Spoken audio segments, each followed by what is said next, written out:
This week on Your City Now, we take a look back at 2020, the challenges which altered our lives and the people, initiatives, and policies which worked to improve a difficult year in the Mile High City.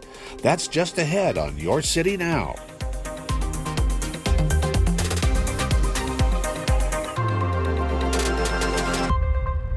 "2020 began like any other year. The National Western Stock Show returned with the promise of improvements on the horizon. In January, Denver City Council began to re-examine the ban on pit bulls in Denver. The controversial issue was brought forward by Councilman Chris Herndon, who wanted to issue a probationary license to owners of the breed. What I have before this body, I believe, is a compromise to say, let's create these breed-restricted licenses. Let's do a period of time to collect data, up-to-date data, that will determine what is the correct direction moving forward. After a series of amendments and passionate public comment sessions, Council passed the issue on to Mayor Hancock. However, the mayor vetoed the bill, and it was eventually decided to send it on to the November ballot so that the voters could decide. In February, a new construction contract was awarded and work resumed on the Great Hall renovation project at DIA. And hundreds wed at the Webb Building on Valentine's Day. We learned about it a couple of days ago, so I got up this morning and I said, well, after we run our errands, why don't we just go down to the court and get married? In March, DPHE unveiled the Wellness Winnie. This addition to the city's fleet is intended to provide mobile behavioral health and support services to those in need. In 5 Points, Dr. Justina Ford was honored with a mural in the heart of the community she served for so long. She was a pioneer. She came to Denver. She wasn't allowed to practice medicine through the standard hospital associations and denied a medical license, etc. So for us now, in this time and day, to think back and to appreciate what she did and to bring that culture alive again, it's like she's still alive.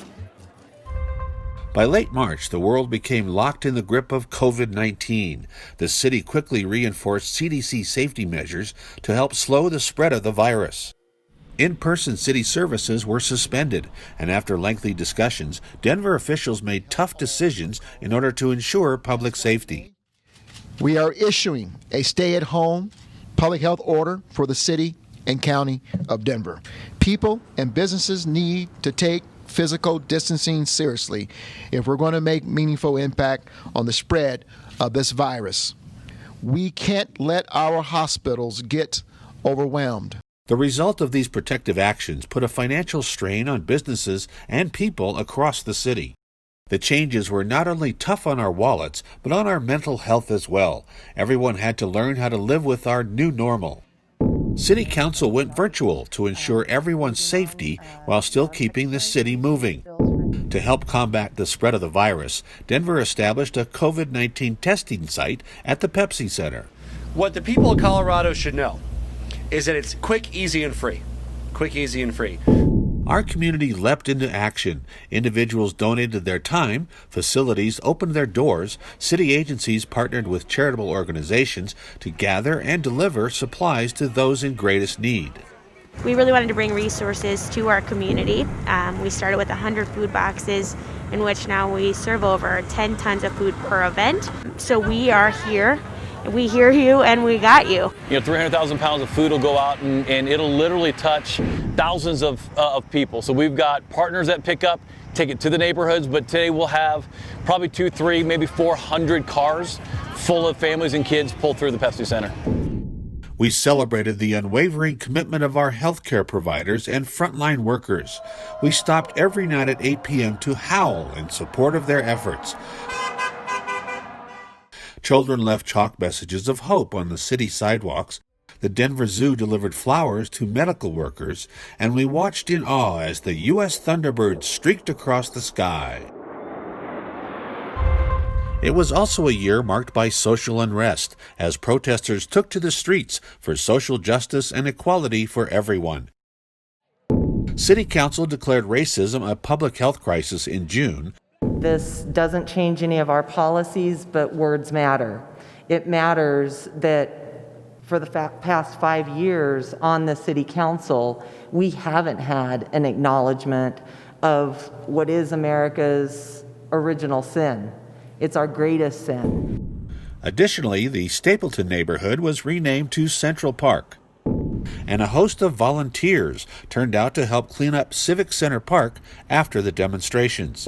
The city paid tribute to the movement by having a Black Lives Matter mural painted on Broadway, hosting the Black Love Art Festival in Civic Center Park, and planting a tree in honor of George Floyd. George Floyd was a father, a nephew, a beloved, a dear friend, and was known by everyone who spoke of him as someone everyone seemed to love. In this place of history, we want to mark this moment in time with a lasting, living monument to the strength of what we have started together and the commitment to caring for and nurturing the growth that is still to come. As the summer wore on and case counts dropped, the city cautiously reopened with additional safety measures in place. Restaurants were allowed to resume limited indoor dining, as well as expand outdoor seating to increase capacity. This resulted in an estimated $287 million in sales for restaurants that were preserved over the summer.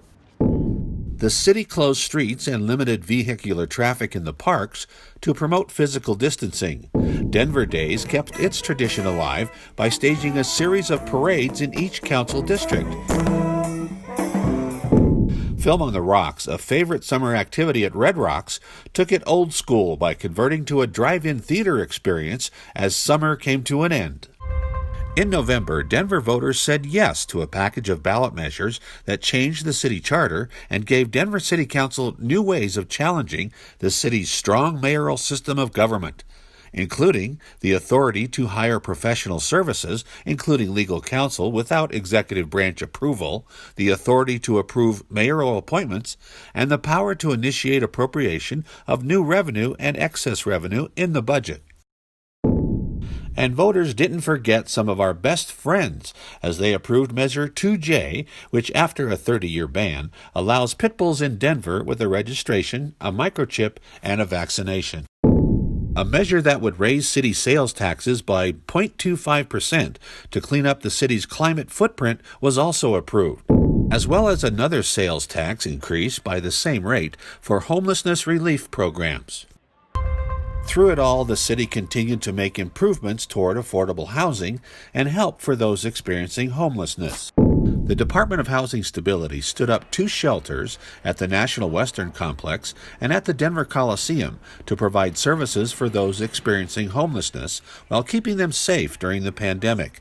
Council approved funding for a new shelter on 48th Avenue in Northwest Denver, while also issuing temporary zoning changes and a cash transfer to support safe outdoor camping sites in Capitol Hill.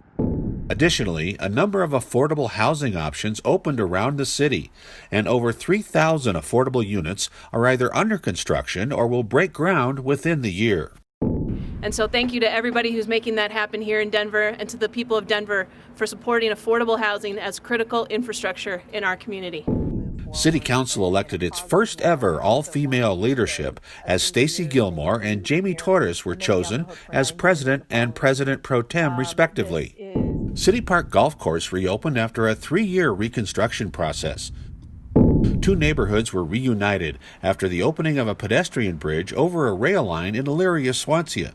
The Central 70 project hit a major milestone as the future underground section heading westbound was completed, and RTD's N line finally departed from Union Station.